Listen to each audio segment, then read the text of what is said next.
गणेश की सहन शक्ति और बुद्धिमत्ता सराहनीय है, जो सूझबूझ से इस संसार में शांति बनाए रखे, अपने पिता के शस्त्र का मान रखे, अपने परिवार की रक्षा हेतु अपने प्राणों की चिंता ना करे, वही सच्चा नायक बनने के योग्य होता है। ऐसी निष्पक्ष सोच और निष्ठल व्यक्तित्व का धनी सबको प्रिय होगा। महादेव, मेरा आपसे अनुरोध है, गणेश को प्रथम पूज्य घोषित करें। यज्ञ में सर्वप्रथम गणेश को आहुति डाली जाए। क्या आप सभी नारायण के इस प्रस्ताव से सहमत हैं? हम सबकी सहमति है। नहीं, ये उचित नहीं होगा पिताजी। आपत्ति मुझे गणेश के चुनाव से नहीं है मां। मेरा तात्पर्य ये है कि मुझे गणेश की नियुक्ति से नहीं, अभी तो जिस प्रक्रिया से उसे प्रथम पूज्य घोषित किया जा रहा है, मुझे उससे आपत्ति है। क्योंकि मैं ये कभी नहीं चाहूंगा कि भविष्य में कोई भी गणेश की योग्यता पर प्रश्न उठाए। मैं नहीं चाहता कि गणेश की कोई आलोचना हो, और उसके लिए अनिवार्य है कि गणेश अपनी योग्यता सिद्ध कर दिखाए। गणेश के समर्थक तो बहुत हैं, तो कुछ ऐसे भी हैं जो स्वयं को गणेश से अधिक योग्य समझते हैं, और निसंदेह उनमें से एक मैं भी हूं। और ये स्वाभाविक है, क्योंकि मैं स्वयं ही गणेश की विशेषताओं से अनभिज्ञ हूं, और मैं भी कदापि अपने मन में कोई संदेह नहीं रखना चाहता। जो वास्तव में सर्वश्रेष्ठ है, मैं उसे प्रथम पूज्य के रूप में देखना चाहता। मैं तुम्हारे विचारों से सहमत हूं कार्तिक। यदि ऐसी नियुक्ति में किसी को पक्षपात का संदेह हो, तो गणेश को प्रथम पूज्य के रूप में कभी स्वीकार नहीं कर सकेगा। आप सभी प्रतिस्पर्धा हेतु तैयार हो जाए। जो अपनी सर्वश्रेष्ठता सिद्ध करेगा, वही प्रथम पूज्य घोषित किया जाएगा। सर्वश्रेष्ठता को सिद्ध करने के लिए देवगणों को क्या करना होगा? संसार की परिक्रमा करनी हो 3 बार। जो इस परिक्रमा को सबसे पहले पूर्ण करे, वही प्रथम पूज्य कहलाएगा। पिताजी, और जो भी मैंने किया उसे यदि आप या मां को कोई कष्ट पहुंचा, तो मैं आपसे क्षमा चाहता हूं। और यदि आप कर्मात्र भी ये सोचते हो कि मैंने गणेश से द्वेष के चलते ये किया, तो मैं प्रतिस्पर्धा में भाग ही नहीं लूंगा। पिताजी, मैं भी इस प्रतिस्पर्धा में भाग नहीं लेना चाहता। कार्तिकेय, तुमने जो किया वो उचित न्याय सम्मत किया, किंतु गणेश, यदि अब तुम इस स्पर्धा से पीछे हटोगे, तो वो अपने कर्मों से पीछे हटने के समान होगा।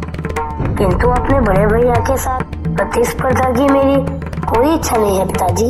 स्पर्धा से नहीं पुत्र, स्पर्धा की ईर्ष्यापूर्ण प्रवृत्ति से बचना चाहिए, क्योंकि ईर्ष्यापूर्ण प्रवृत्ति व्यक्तिगत होती है। वो केवल अपने स्वार्थ, अपने उद्धार तक ही सीमित रहती है। ईर्ष्या ही वो विष है जो व्यक्ति के हृदय में न हारने की महत्वाकांक्षा को जन्म देती। जीतने की इस व्यवस्था से ग्रसित मनुष्य धर्म अधर्म, न्याय अन्याय, उचित अनुचित का ज्ञान भूल जाता है, संवेदना करुणा भूल जाता है।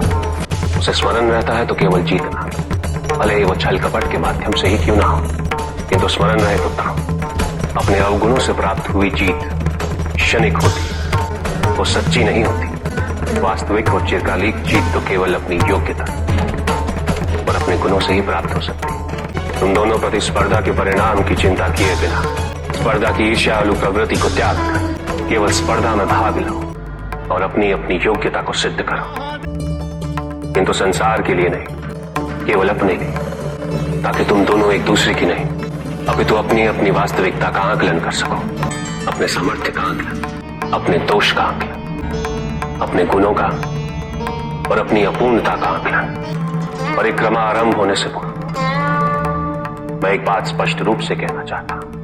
माता पिता धरती के समान होते और संतान पृथ्वी पर उनके पन के समान। जिस प्रकार पृथ्वी छोटे और बड़े, फलदार और कटीले वृक्षों में भेदभाव किए बिना सभी को एक समान रूप से सींचती, उसी प्रकार माता पिता अपनी संतानों में भेदभाव नहीं करते और सभी को एक समान रूप से प्रेम करते। एक क्षण के लिए भी ये मत भूलना कि हमारा संसार तुम तीनों से और तुम्हारा संसार तुम्हारी माता और मैं। आज तुम दोनों इस प्रतिस्पर्धा में भाग लेने जा रहे हो। हमारा आशीर्वाद तुम दोनों के साथ है और तुम्हारे पिता ने जो तुम्हें ईर्ष्यालु स्पर्धा पर ज्ञान दिया है उसे मत भूलना। गणेश, आप अपने इस वाहन पे प्रतियोगिता जीतना तो क्या 3 परिक्रमा पूरी करने का विचार भी त्याग दीजिए।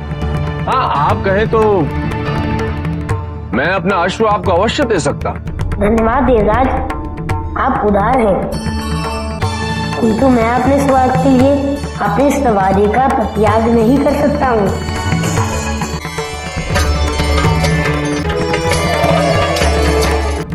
स्मरण रहे, जो संसार की 3 परिक्रमाएं सबसे पहले पूरी करेगा वही विजयी होगा और विजेता को प्रथम पूज्य बनने का सौभाग्य प्राप्त होगा।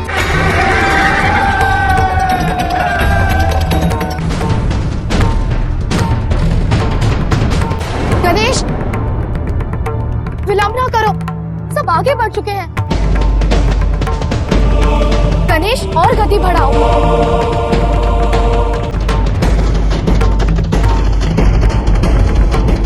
सूर्यदेव भी इस प्रतियोगिता में भाग ले रहे हैं और इसीलिए उनकी अनुपस्थिति के कारण ये समूचा संसार अंधकार में डूब गया।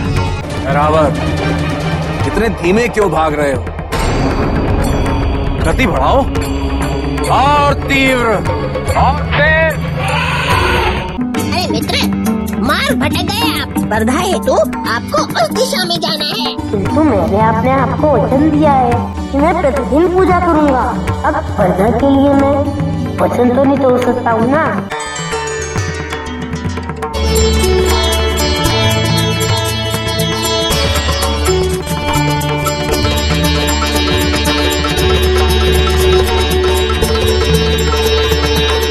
संसार में अंधकार छा गया है और ना ही पवन बह रही है। सूर्यदेव, पवन देव सभी इस प्रतिस्पर्धा में सम्मिलित हो गए हैं, इसलिए उनकी अनुपस्थिति में मुझे ही संतुलन बनाए रखना होगा।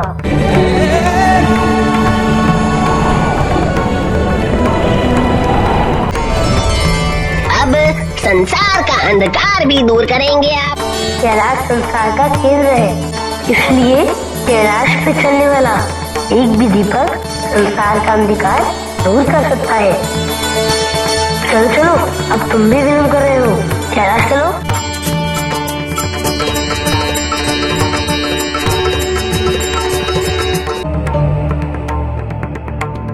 गणेश जी ने तो प्रतियोगिता में भाग ही नहीं लिया।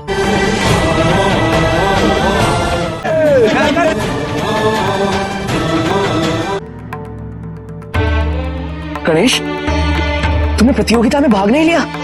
लिया ना भैया, किंतु मैंने तो तुम्हें संसार की परिक्रमा करते देखा ही नहीं। मैंने संसार की परिक्रमा नहीं की है, किंतु मैं इस प्रतिस्पर्धा में सम्मिलित हुआ था।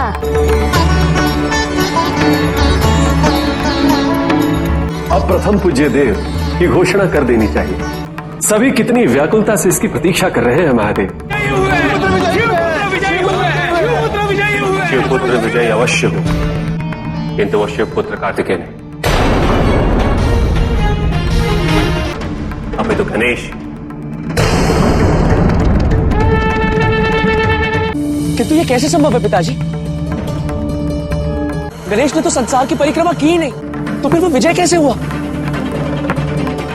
गणेश ही विजयी हुआ है मेरे पुत्र। जब सभी देवतागण प्रतिस्पर्धा में भाग लेने हेतु अपने दायित्व का परित्याग करके चले गए, तो गणेश स्पर्धा की चिंता छोड़ उनके दायित्व निभा रहा था। गणेश, तुमने स्पर्धा में भाग नहीं लिया? स्पर्धा आरंभ होते ही मूषक के पाँव में लगाम फंस गई थी माँ। तो फिर मुझे स्मरण हुआ कि मुझे तो पूजा भी करनी है, इसीलिए मैं पूजा करने चला गया। माँ, अब स्पर्धा हेतु नित्य की पूजा अर्चना तो नहीं छोड़ सकता हूँ ना। अब आप पिताजी के साथ बैठिए ना, मुझे आप दोनों से आशीर्वाद लेना है।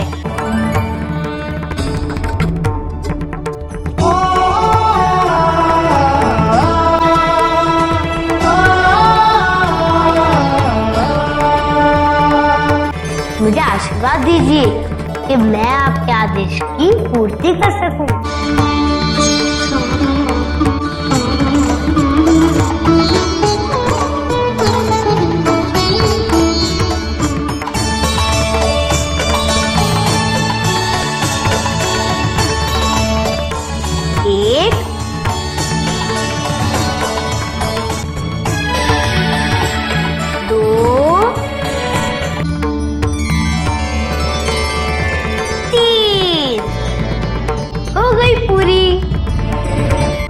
सुपुत्र, तुम्हें तो संसार की परिक्रमा करनी थी, फिर तुमने हमारी परिक्रमा क्यों की? इसमें इतने आश्चर्य की क्या बात हो गई माँ? कल पिताजी ने तो कहा था कि माता पिता संतान के लिए उसके संस्कार होते हैं। मेरे लिए मेरा संसार, मेरी पृथ्वी, मेरा समाज और मेरा ब्रह्मांड सब मेरे माता पिता ही हैं। इसीलिए मैंने आप दोनों की परिक्रमा करके पिताजी के आदेश की पूर्ति की है। और इस प्रकार से गणेश ने तुम सबसे पहले अपने संसार की 3 परिक्रमाएं पूरी की। किंतु पिताजी, प्रतियोगिता तो संसार की 3 परिक्रमा करने की थी, जो कि सबसे पहले मैंने पूरी की है। तो फिर गणेश प्रथम कैसे हो सकता है? और आपकी परिक्रमा की तुलना इस समस्त संसार की परिक्रमा से कैसे की जा सकती? क्या तुम्हारे माता पिता तुम्हारा संसार नहीं? गणेश ने यह सिद्ध कर दिया है कि एक संतान के लिए उसके माता पिता ही उसका संसार होते हैं। माता पिता ही एक संतान को जन्म देते, वही सच्चे सृजनकर्ता जो अपने माता पिता की निस्वार्थ सेवा करे, जो सच्चे मन से उनकी श्रद्धा रखता, उसे किसी तीर्थ, किसी पुण्य या किसी दान की आवश्यकता नहीं होती। प्रथम पूज्य बनने योग्य वही है जिसमें बुद्धिमत्ता के साथ साथ संवेदना, सहनशीलता। यदि आप में से कोई है जो मेरे इस कथन से सहमत ना हो, वो इसी क्षण अपना प्रस्ताव रख सकता है। आप सभी देवता संसार का संचालन छोड़ प्रतिस्पर्धा में भाग लेना चाहिए, विजयी बनने हेतु, प्रथम पूज्य बनने हेतु। क्या एक क्षण के लिए भी आप में से किसी ने यह नहीं सोचा कि आपकी अनुपस्थिति में संसार का संचालन कौन करेगा? ऐसे में गणेश ने प्रतिस्पर्धा को छोड़कर संसार की सेवा की, जो सदैव अपने आत्म सम्मान की रक्षा हेतु चिंतित रहते हैं, जिनके प्रत्येक कर्म के पीछे सर्वोच्च पद को प्राप्त करने की प्रतिष्ठा की मंशा, वो किसी और की रक्षा करने योग्य हो ही नहीं सकता। जिसे आत्म कल्याण से पूर्व लोक कल्याण की चिंता, जिसे ना अपनी विजय का मोह हो और ना पराजय का भय, वही सर्वोच्च है। मैं गणेश को इस प्रतिस्पर्धा का विजेता घोषित करते हुए प्रथम पूज्य देवता का स्थान प्रदान करता।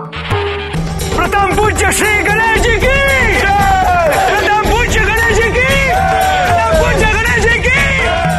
आज से हर वर्ग, हर संप्रदाय की प्रत्येक पूजा, हवन, यज्ञ व शुभ कार्य गणेश की पूजा के पश्चात ही आरंभ होगा।